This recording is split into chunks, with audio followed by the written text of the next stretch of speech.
Hello friends, welcome to ZW path lab. दोस्तों, आज की इस वीडियो में मैं आपको साइलेज मेथड के बारे में बताऊंगा कि साइलेज मेथड के द्वारा हीमोग्लोबिन का कैसे एस्टिमेशन किया जाता है। तो इस वीडियो में साइलेज मेथड के बारे में सारी जानकारी आपको दी जाएगी। साथ ही साथ सबसे पहले हम हीमोग्लोबिन के बारे में जान रहे हैं एस्टिमेशन के, तो हीमोग्लोबिन का थोड़ा सा इंट्रोडक्शन जान लेते हैं।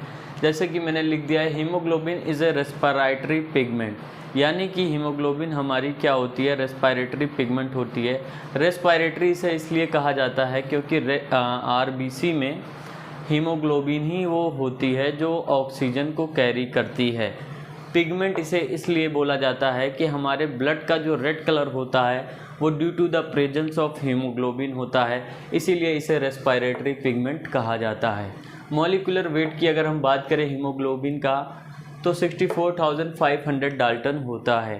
हीमोग्लोबिन को डिस्कवर्ड ह्यूनफील्ड ने किया था। ठीक है, मेथड्स ऑफ एस्टिमेशन पे आ जाते हैं हम कि कितने सारे मेथड्स होते हैं हीमोग्लोबिन के डिटेक्शन के लिए। हर बार यही एग्ज़ाम में पूछ लेता है कि हीमोग्लोबिन के एस्टिमेशन के मेथड्स बताइए, तो उसमें 5-6 मेथड्स तो आपको याद होने चाहिए। सबसे पहला मेथड होता है टेलीक्विस्ट मेथड, TALLIQUISTS। तो टेलीक्विस्ट मेथड होता है जिसके जरिए हीमोग्लोबिन का एस्टिमेशन किया जाता है। दूसरे नंबर पे सियानमेथ हीमोग्लोबिन मेथड है, ये आप लोगों को पता ही होगा। ड्रैपकिन सॉल्यूशन के साथ कोलोरीमेट्रिक एस्टिमेशन के द्वारा जो है सियानमेथ हीमोग्लोबिन मेथड लगाया जाता है, जिससे हीमोग्लोबिन का डिटेक्शन करते हैं हम। तीसरा मेथड है हाल्डन्स मेथड, HALDANS, हाल्डन्स मेथड। चौथा एल्कलाइन हेमेटिन मेथड होता है और पांचवा साइलेज मेथड होता है। साइलेज मेथड एक मैनुअल मेथड है दोस्तों। इसी के तरह एक होता है हीमोक्यू मेथड, वो ब्लड बैंक में ज़्यादातर यूज़ होता है। हीमोक्यू मेथड हो गया, स्पेसिफिक ग्रेविटी मेथड हो गया। तो ये सब मेथड जो होते हैं एस्टिमेशन के, वो हीमोग्लोबिन के लिए होते हैं। ठीक है, हीमोग्लोबिन के अगर हम टाइप्स की बात करें तो हम जानते हैं कि एक एडल्ट हीमोग्लोबिन होता है। एडल्ट हीमोग्लोबिन में अगेन फर्दर डिवाइड होता है HbA, HbA2। HbA जो होता है ये एडल्ट हीमोग्लोबिन होता है और ये ज़्यादा मात्रा में पाया जाता है वयस्कों में, एडल्ट में। स्ट्रक्चर की बात करें तो अल्फ़ा 2 बीटा 2 चेन से होता है। HbA2 की अगर हम बात करें तो ये कम मात्रा में पाया जाता है, एडल्ट में ही पाया जाता है। और इसके स्ट्रक्चर की बात करें तो अल्फ़ा 2 और एप्सिलॉन 2 होता है।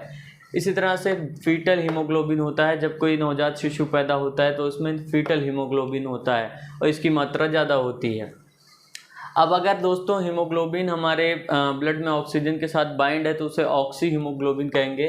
ठीक है, ये भी एक टाइप है हीमोग्लोबिन का। और कार्बोक्सी हीमोग्लोबिन भी होता है, जब कार्बन मोनोऑक्साइड हीमोग्लोबिन के साथ जुड़ जाए तो उसे कार्बोक्सी हीमोग्लोबिन कहेंगे। इसी की तरह कार्ब अमीनो हीमोग्लोबिन होता है। ठीक है, और HbS जिसे सिकल सेल हीमोग्लोबिन भी कहा जाता है। तो ये टाइप्स होती हैं हीमोग्लोबिन की, जो बेसिक। सो दोस्तों, अब हम लोग स्टार्ट कर देते हैं अपना वीडियो और टॉपिक पे आ जाते हैं साइलेज मेथड पे। ठीक है, साइलेज मेथड हम कैसे करते हैं। तो सबसे पहले देखिए, कोई भी टेस्ट हो आपको रिक्वायरमेंट होगी जिसे एपरेटस कहेंगे। ठीक है, क्या क्या चीज़ें लगेंगी उस टेस्ट को करने के लिए। तो एपरेटस में साइलेज मेथड में सबसे पहले साइलेज हीमोग्लोबिनोमीटर आ जाएगा। साइलेज हीमोग्लोबिनोमीटर के बाद N/10 HCl चाहिए होगा, ये नॉर्मेलिटी में दिया हुआ है HCl। तीसरी चीज़ डिस्टिल वाटर की ज़रूरत होगी। प्रिकिंग एपरेटस होना चाहिए, यानी कि निडल होना चाहिए जिससे आप अपने फिंगर को प्रिक करेंगे। और EDTA सैंपल से भी आप साइलेज मेथड लगा सकते हैं। देन स्टीरर चाहिए होगा। स्टीरर क्या होता है दोस्तों, एक पतला सा होता है, आपको इमेज के माध्यम से दिख रहा होगा। इससे हम लोग मिक्स करने का काम करते हैं। ठीक है, उसके बाद ड्रॉपर की मदद से हम distil water drop by drop डालते हैं ताकि हम उसे जो है डाइल्यूशन कर सकें। ठीक है, तो ये चीज़ों की ज़रूरत होती है। Silage haemoglobinometer, N/10 HCl, distil water, pricking apparatus जिसमें निडल है, और स्टीरर और ड्रॉपर। अब दोस्तों, साइलेज हीमोग्लोबिनोमीटर क्या होता है। बेसिकली ये 450 से 500 तक का मार्केट में आपको मिल जाएगा। इसके अंदर सब कुछ होता है, जैसे कि हीमोग्लोबिनोमीटर पीपेट होता है जिसमें 20 माइक्रोलीटर तक मेजरिंग दिया होता है। ठीक है, 20 माइक्रोलीटर तक आपको ब्लड लेना होता है। माउथ पीपेटिंग जो है अलाउ तो नहीं है, लेकिन मैनुअली अभी भी माउथ पीपेटिंग ही किया जा रहा है। तो उसके सहायता से हीमोग्लोबिनोमीटर पीपेट में 20 माइक्रोलीटर तक आपको लेना होता है। देन आपको हीमोग्लोबिनोमीटर ट्यूब उसमें होता है।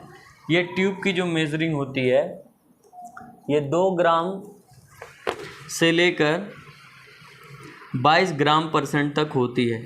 और अगर हम परसेंटेज में बात करें तो 10 से 140 ग्राम % में ये ग्रेजुएटेड होती है, मेजरिंग की होती है हीमोग्लोबिनोमीटर ट्यूब पर। उसके बाद स्टीरर होता है, मैंने बताया था स्टीरर जो है मिक्स करने के काम आता है। देन इसके अंदर एक रेक्टेंगुलर बॉक्स होता है जिसे कॉम्पेरेटर बोलते हैं। क्या बोलते हैं? कॉम्पेरेटर। इमेज के माध्यम से दिख रहा होगा आप लोगों को। कॉम्पेरेटर के साथ 2 solid standard coloured glass rod लगे होते हैं, यानी कि ये जो दोनों कलर्ड ग्लास होते हैं ब्राउन कलर के, इन्हीं से हम जो है अपने टेस्ट को मैच करके जो है रिज़ल्ट देते हैं। ठीक है, तो इसे क्या बोलेंगे? ये जो है स्टैंडर्ड कलर्ड ग्लास रोड्स होते हैं। ठीक है, तो ये था दोस्तों रिक्वायरमेंट साइलिज मेथड के लिए। नाउ दोस्तों अब हम इसके प्रिंसिपल के बारे में जानते हैं। तो साइलिज मेथड का प्रिंसिपल है जो बुक में लिखा है, the amount of haemoglobin can be estimated by the conversion of known volume of blood into acid haematin by the addition of dilute HCl and subsequent colorimetric comparison with a suitable standard. देखिए line बहुत लंबा चौड़ा लग रहा है लेकिन बात बहुत छोटी सी कह रहा है। यहाँ पे कह रहा है कि हीमोग्लोबिन की जो अमाउंट है वो एस्टिमेटेड किया जाता है, उसका पता लगाया जाता है by the conversion of known volume of blood. क्या लिखा है? Noun volume of blood. ठीक है, इसका बोल रहा है कन्वर्जन किया जाता है। क्या किया जाता है? कन्वर्जन कर दिया जाता है इसका। ठीक है, किसमें? एसिड हेमेटिन में। किसमें करते हैं? एसिड हेमेटिन में। By the addition of dilute HCl। क्या रहेगा यहाँ पे? HCl रहेगा। ठीक है, HCl डालते रहेंगे, नॉन वॉल्यूम ऑफ ब्लड जो हमारा है वो एसिड हेमेटिन में बदलता रहेगा। उसके बाद क्या लिखा है? सब्सिक्वेंट कैलोरीमेट्रिक कंपैरिजन करते हैं। उसके बाद जब हमारा एसिड हेमेटिन बनता रहता है, फिर जो मैंने बताया था कंपैरेटर में कलर्ड ग्लास रोड्स होते हैं स्टैंडर्ड वाले, उन्हीं से कंपैरिजन करके हम अपना रिजल्ट देते हैं। तो बहुत छोटी सी बात है, अमाउंट ऑफ हीमोग्लोबिन, जो भी हीमोग्लोबिन हम लेते हैं, जैसे 20 माइक्रोलीटर लेते हैं तो वो नाउन वॉल्यूम ऑफ ब्लड जो रहता है हमारा 20 माइक्रोलीटर, उसमें जो हीमोग्लोबिन होता है वो कन्वर्ट होके एसिड हेमेटिन में बदल जाता है by the addition of HCl। जब हम HCl उसमें डालते हैं तो वो known volume of blood acid haematin में बदल जाता है। उसके बाद इसी एसिड हेमेटिन को हम अपने कंपैरेटर के जो दोनों ग्लास रोड होते हैं स्टैंडर्ड वाले, उससे कंपैरिजन करते हैं कलर का, और हम जितना रिजल्ट मैच करता है कलर पे वो दे देते हैं हम। तो ये इतनी छोटी सी बात है। आई होप आप लोगों को समझ में आ गया होगा। डियर व्यूअर्स, अब हम साइलिज मेथड के प्रोसीजर के बारे में जानते हैं। तो बहुत ही जल्दी इसको बता दूंगा आपको, और जितना मुझसे हो सका शॉर्ट फॉर्म में लिखने की मैंने कोशिश की है। सबसे पहले आपको क्या करना है? Take N/10 HCl in a haemoglobinometer tube up to 2 gram पर डेसीलीटर और 10%। यानी कि हमें क्या करना है? ड्रॉप की मदद से N/10 HCl के सॉल्यूशन को लेना है और HB ट्यूब में उसके लोवेस्ट मार्क यानी कि 2 ग्राम पर डेसीलीटर या फिर 10% जो है वहाँ तक ले लेना है। सेकेंड स्टेप में प्रिक करेंगे आप अपने फिंगर को with the help of needle. Prick करने के बाद ड्रा करना है exactly 20 microlitre of blood in haemoglobin pipette. जो हीमोग्लोबिन पीपेट आपके पास होगा उसकी मदद से आपको 20 माइक्रोलीटर ब्लड ले लेना है। और ध्यान देने वाली बात यहाँ ये होती है कि 20 माइक्रोलीटर ब्लड से कम नहीं होना चाहिए। और अगर आपके पीपेट के टिप पर जो है ब्लड कहीं लग गया है, एडहेरिंग है, तो उसे आप विप ऑफ कर देंगे, पोंछ देंगे। मतलब 20 माइक्रोलीटर से ज़्यादा भी नहीं होना चाहिए, ना ही कम होना चाहिए, इसीलिए विप ऑफ कर देते हैं। तीसरे स्टेप में क्या करते हैं? जो हमने 20 माइक्रोलीटर ब्लड लिया है इसे ट्रांसफ़र कर देते हैं इस ब्लड को into the N/10 HCl in the HB tube. जिसमें हमने N/10 HCl लिया था उसी में अब हम ब्लड को अपने 20 माइक्रोलीटर उसमें जो है ट्रांसफ़र कर देंगे। Mix the content thoroughly and leave the solution to stand for about 10 minutes for the maximum conversion of haemoglobin into acid haematin. बहुत ही महत्वपूर्ण सेंटेंस है दोस्तों। कह रहा है कि जब आप ट्रांसफ़र कर दो तो मिक्स करो कंटेंट को thoroughly with the help of stirrer की मदद से मिक्स करिए। मिक्स करने के बाद 10 मिनट के लिए उस सॉल्यूशन को छोड़ दीजिए ताकि उसमें जो है जो हीमोग्लोबिन है उसका मैक्सिमम कन्वर्जेशन हो सके एसिड हेमेटिन में। एसिड हेमेटिन मैंने प्रिंसिपल में ही बताया था कि जो है जितना हो सके हमारा जो हीमोग्लोबिन है एसिड हेमेटिन में कन्वर्जेशन होता है, उसके बाद ही हम हीमोग्लोबिन का डिटेक्शन करते हैं। और एसिड हेमेटिन कौन सा कंपाउंड होता है? ब्राउन कलर कंपाउंड होता है दोस्तों। 5वें स्टेप में क्या होगा? Dilute the acid haematin by adding distilled water in drops, keep mixing it with the stirrer thoroughly. यानी कि अब मैक्सिमम कन्वर्जेशन हो गया हमारे हीमोग्लोबिन का एसिड हेमेटिन में। 10 मिनट हमने छोड़ दिया। 10 मिनट छोड़ने के बाद आपको ड्रॉपर की मदद से डाइल्यूट करना है एसिड हेमेटिन को। डाइल्यूट कैसे करते हैं? आपको जो है डिस्टिल वाटर लेना है ड्रॉपर में और एक एक ड्रॉप करके, ये नहीं कि पूरा डाल दिए, एक एक ड्रॉप डालना है, स्टीरर की मदद से आपको मिक्स करना है, ठीक है। उसके बाद इसे डाइल्यूट करते रहना है। तब तक करना है जब तक आपका जो स्टैंडर्ड कंपैरेटर के साथ आता है उसमें कलर मैच ना हो जाए। और जब कलर मैच हो जाएगा तो आपको स्टॉप डाइल्यूट नहीं करना है और उसी का लोअर मेनिस्कस का देखकर रिजल्ट देना होता है। वो मैं 6वें स्टेप में आपको बता दूंगा। तो फिर यहाँ लिखा है keep mixing it with the stirrer thoroughly. आपको क्या करना है? मिक्स करना है, ठीक है। नाउ डियर व्यूअर्स, मैंने आपको बताया था 6वें स्टेप में क्या करना है? कंटिन्यू करना है डाइल्यूशन को till its colour matches with the standard, जब तक कि हमारे स्टैंडर्ड से वो कलर मैच ना हो जाए। Note the reading of meniscus. Meniscus की रीडिंग हमें नोट करनी होती है। मेनिस्कस क्या होता है? ट्यूब में जो है एक ऊपरी परत एक निचली परत बन जाता है जिसे मेनिस्कस कहा जाता है। बेसिकली हम लोग लोअर मेनिस्कस को नोट करते हैं रीडिंग के लिए हीमोग्लोबिन के। And express the haemoglobin as gram per 100 ml of blood, ठीक है। किस में एक्सप्रेस करते हैं? ग्राम पर 100 ml ब्लड। तो ये इसका प्रोसीजर था, बहुत ही सिंपल था। आई होप आपको समझ में आया होगा।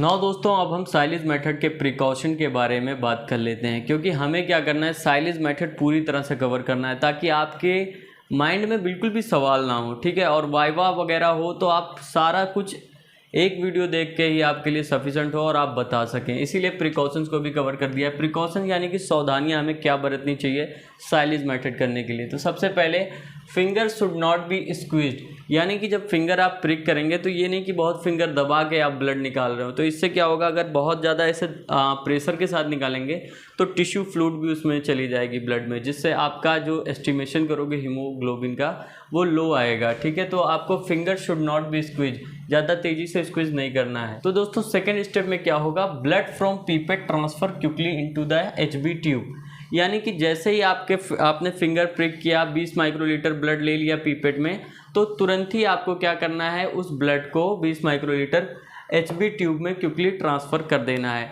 क्यों? अगर नहीं करेंगे तो क्या हो जाएगा? पीपेट में ब्लड आपका क्लॉट हो सकता है, ठीक है। तो इसीलिए आपको क्विकली ट्रांसफ़र करना होता है। तीसरी चीज़ जो प्रिकॉशंस में है, blood after mixing with N/10 HCl should be left for at least 8 to 10 minutes. ये मैंने पहले ही बताया था।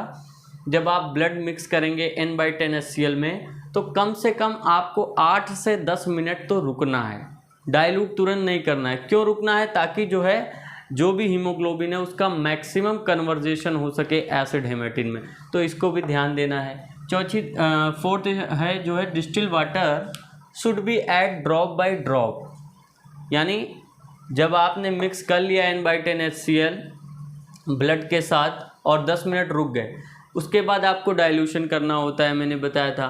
तो डाइल्यूशन ये नहीं कि आप एक बार ड्रॉपर में लिए और पूरा जो है डिस्टिल वाटर डाल दिया, ऐसे नहीं करना है। आपको ड्रॉप बाय ड्रॉप डालते रहना है ताकि आपको पता चले किस समय आपका सॉल्यूशन मैच हो रहा है स्टैंडर्ड से। और अगर आप जो है एक बैग डाल देंगे तो क्या होगा? ओवर डाइल्यूशन हो जाएगा, ठीक है। इसीलिए ये ध्यान देने वाली चीज़ है, डिस्टिल वाटर को ड्रॉप बाय ड्रॉप ऐड करना है।